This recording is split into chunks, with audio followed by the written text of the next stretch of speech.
It is an honor to be sharing the screen with James Duthie of TSN. Honestly, I've been following you for years. We've never really spoken like this before. Right. So I put you in the top 5 at least of hockey broadcasters. That's how I feel about you, by the way. Wow, that's very kind. I've been following you for years as well. It's always strange when you have this sort of unspoken social media relationship where I know everything that's going on in your life and everything you're covering, and you know what's going on with my life, and yet we've never spoken until now. So I'm glad we finally hooked up. People used to say we were doppelgangers, but I think you've taken a turn for the better. I've declined. Oh, I've taken no. a turn for the worse. So No, so here we are. Look at. I'm gonna say this in a confident way. You're a much better looking man than Okay. I'm just hanging around. We got to get to hockey. Let's start maybe up at like 30,000 feet with your view of the San Jose Sharks, which I know is not a team that you're covering on a day-to-day basis or maybe paying attention to all the time, but you generally know the trajectory of where they were, then where they've been since then, kind of feeling the pain of salary cap and obviously, the price of winning for so long. How do you view their process right now of the rebuild and where they're going and growing? Really positively. And I'm not just saying that because that's who you cover. If I was on any sort of show, because rebuilds can go south, right? Like there's this always notion, like NHL teams are always in one sort of state where they're in, challenging for a cup state. They're in the sort of upward, where they've gone through the rebuild and now they're expected to make the playoffs, that kind of thing. And then just, tanking and in no man's land. And then you get the full rebuild, which I think San Jose did a good job of identifying they were in. And it's painful, right? But there's never a guarantee that a rebuild is going to work. It doesn't, if you tank for 4 years, it doesn't mean suddenly you're going to be a contender. If you don't draft the right guys, or if you don't make the right moves and the right signings, et cetera, you could be in for another rebuild 5 years down the road. That's the frightening thing about them. But I think what they've done there is really good. Obviously, when you have like Macklin Celebrini is the centerpiece of it, but Smith and Sam Dickinson, I'm a massive fan of. We're hoping we get him for the World Juniors for Canada because I think he'll be Canada's best defenseman. And, look at the team's doing better this year, but it'll probably be another decent pick this year. So I think there's and obviously Mike Misa as well. Yep. I think there's going to be enough pieces of really good talent there that things are definitely looking up. Now, again, this can still go wrong if you don't make the right free agent signings / trades to build around this core. But I think that I really like what I've seen as far as rebuilds go and complete rebuilds go. I think what Mike Greer and company have done there has been really good so far. I know you've got the key to the capital city of Canada, Ottawa, right behind you. So as a true Canadian, James, I've got to ask you. That doesn't get me anywhere in San Jose, does it? There it is. It might get you a free drink somewhere. Macklin Celebrini has to be on Team Canada, right? Yeah, he does in my book, just because. And look, the Connor Bedard debate is much more intense up here in Canada, and I think rightfully so, just simply because Macklin makes perfect sense because he could play on any of the 4 lines and fit in. And I think if you're going to keep Connor Bedard, he's probably got to play on the first 2 lines for Canada. And there's so much competition there, it gets trickier. I think Macklin's pretty close to a shoe-in. I think it would be a massive mistake if they left him behind. I don't think they will leave him behind. And I just think it's fantastic what he's done. I've obviously kept a close eye on him simply because we do the World Juniors. So I got to know him a little bit at World Juniors 2 years ago. I wrote a chapter about him in my book, which is not a plug, which I know you're going to get to anyway. I will. So I've really been interested in watching him for like 4 years now. And I didn't even think he'd have the kind of impact he's had immediately. To come into the league and be that way, to be a year and a half into your career and to be almost a shoo-in for the Olympic team, considering who else is on there, is pretty spectacular. Michael Misa, you mentioned him. Obviously, the path is there to go to World Juniors, and what a player he could be. Like, easily a top 6 guy. He's somebody who's already tasted the NHL. He just had a quick taste of the American Hockey League, so he's got all this going into World Juniors. Imagine what he's capable of in this tournament. I'm super excited for him if that's what's going to happen here. Yeah, I mean, look, this wouldn't have gotten a lot of coverage in San Jose last year, but when Canada lost in the quarterfinals last year for the second straight year, which in Canada is a national catastrophe. Oh, we knew Where it. We knew. all levels of government start talking about it. Yeah, I know the U.S. celebrated it, but there was a lot of really loud, angry second guessing about the guys who were left off that roster. And Michael Misa was probably number one on that list, where he was just dominating at the point in junior hockey. And how could you have left this guy off? And that maybe Canada was looking too specifically at, oh yeah, we have to have 6 checkers and 6, instead of just taking the best players. And I think they've done a good job this year in taking the best players. It looks like he's going to be available. You might know more than me. We think that Dickinson's going to be made available. I think that will be Gavin McKenna is going to be there, who's potential superstar. But if not McKenna, Misa will be potentially be Canada's best forward. And Sam will definitely have a chance to dominate the tournament on D if he gets there. So, I think it's my favorite tournament of the year, by the way, Brodie. Like, the hockey is so good for anybody that watches you regularly. That, I know the World Juniors is a much bigger deal in Canada than the States, but it's such good hockey. And now San Jose fans have potentially double reason to watch this year. I think it'll be great. Yeah, it's stateside this year, so it's in North America. Yeah. And, we've been saying now that there's the SAP Center, but also Tech CU Arena in San Jose in California. We've got multiple buildings. We would love to host it sometime. As a guy, I live in, look out my window right now. It's snowy. Oh my goodness! Oh. It looks. I might as well be living at the North Pole. I live about 40 minutes north of Toronto, and it's like crazy cold. It's all the Canadian stereotypes right now. So the World Juniors is usually in a cold, frigid city. Right. And, from what I understand from USA Hockey, I think the finalists for this year in Minnesota was like Vegas, Tampa, and Minnesota. So who I was hoping for, just to give me my body a break from cold climates, because usually when it's in Canada, it's Ottawa or Edmonton or somewhere like that. So I would be at the top of you could put my name down on any sort of petition to bring it to San Jose. Board shorts and flip-flops. Make sure you put that in your suitcase. I'd be all over that. Hey, it's Sharks and Leafs tonight, by the way, as we're recording this. And our big connection is the Ryan Reaves for Henry Thrun trade that happened this past summer. Wow. And I know Thrunner is set to make his Leafs debut tonight, but I just want to talk about Ryan Reaves for a second. He had some very pointed comments about his end in Toronto, but I really do feel like we're appreciating him here. And I feel like he's such a better fit for this situation. He has meant a lot inside the room for the boys and doing the post-game win celebration, taking care of all that. Like, he really has been a real culture guy for this team.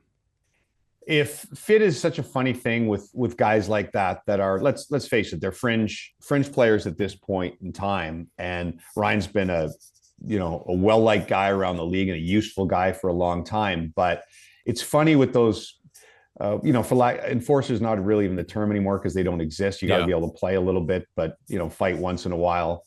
And certain situations, it just doesn't work. I think Toronto was in a different place where, they at least fancied themselves as cup contenders, and they're not a really tough team. And he just never found his footing here where, he'd get fourth line minutes, he'd get healthy scratched a lot. And it just, all the things you're talking about, the intangibles that he can bring a team, never really worked in Toronto. So I'm really happy for the guy that in a place, San Jose with a young team where he can be more vocal and do a lot of those things. I think it is a perfect fit. So, obviously when you're those fourth liners like that, it's all about finding the right place. And he's found it in San Jose. I've always liked the guy, so I'm glad he's found another life there.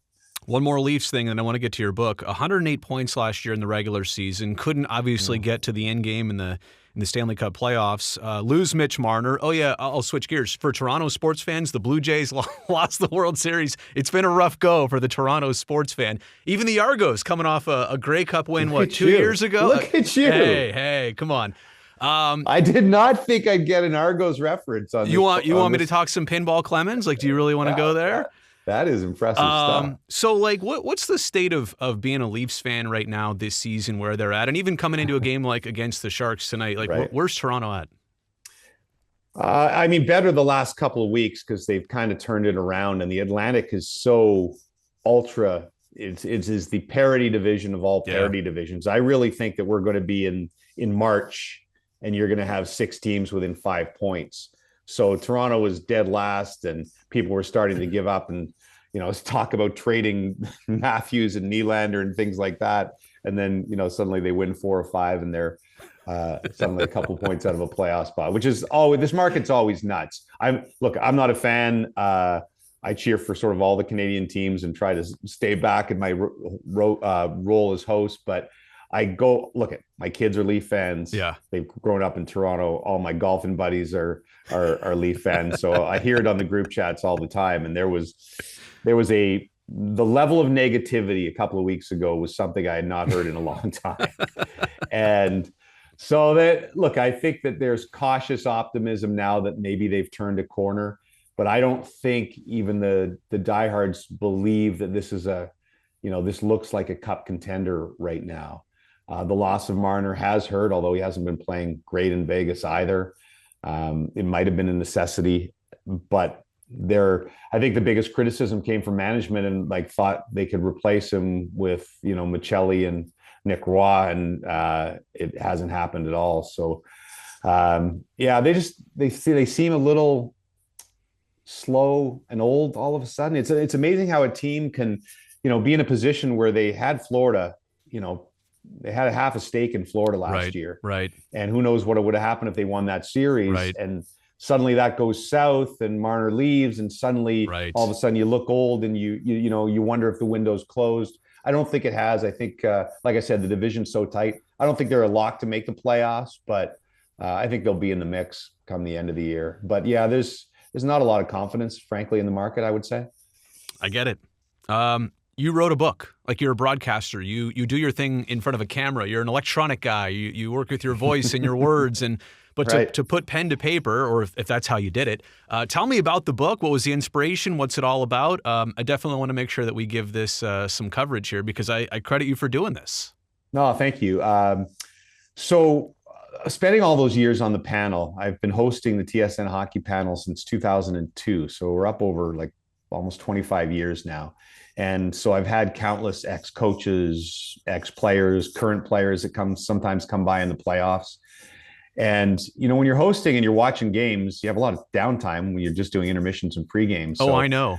You get to talk to these guys, and inevitably, they're a lot more comfortable sitting there. And I would hear these great stories. And I've had this philosophy for a long time that hockey players aren't boring like a lot of people think. They might be boring in the intermission interviews that we have to do, where it's, get pucks in deep constantly. But if you get them away from that setting, hockey is such a great story sport because of its sort of gladiator nature and the length of the season and the characters, that I thought if I could just put together a collection of great stories, forget all the other stuff that you read in a biography, where I grew up in Northern Canada, all that crap. Just tell me the great stories. And so I wrote the first book, Beauties, during COVID, which my premise was just to go to hockey players and say, tell me your favorite story. Like if Brodie and I and you were in a bar and we said, tell us your favorite story from your career. I don't care if it's the greatest game you ever played in. I don't even care if it was in the NHL. It could be in Pee Wee. It could be a prank, that could be a wild teammate that you had. Just tell me a great story.